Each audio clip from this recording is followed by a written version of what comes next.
You can go online to shape your political future. Here's how. The redrawing of political maps, known as redistricting, happens just once every 10 years, and for decades the process was shrouded in secrecy.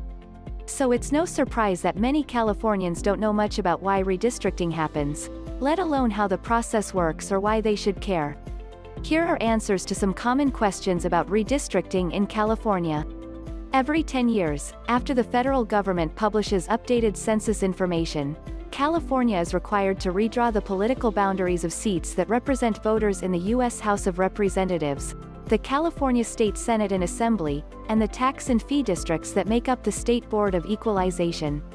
The purpose is to make sure the state's population is evenly spread among those districts. The Federal Voting Rights Act also requires that lines be drawn in a way that protects districts with high percentages of minority voters.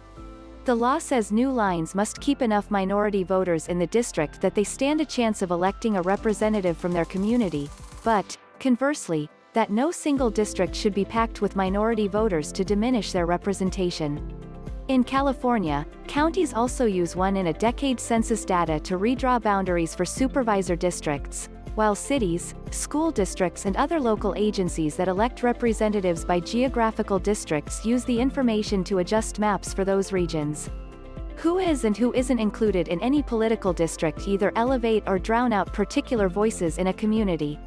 If, for example, voters who believe they are negatively impacted by LAX are split from one district into multiple districts, their ability to advocate for new flight restrictions might be weakened. They would be in smaller groups petitioning multiple representatives who deal with many issues rather than a vocal majority regularly bending the ear of one politician. Or say a sliver of San Bernardino with a high percentage of Latino voters is cut off from its current House district and mixed into a neighboring district that's majority white. Those Latino voters then might stand a slim chance of electing someone from their ethnic community to represent them and, likewise, the Latino influence in their former district also might be weakened. For all that we have as a democracy, it really starts with ensuring that we have people that we believe represent our perspectives and our voices, said Linda Akutagawa, a member of the State Redistricting Commission from Huntington Beach. For decades in California, and in a majority of U.S. states to this day, federal and state districts have been drawn by legislators behind closed doors.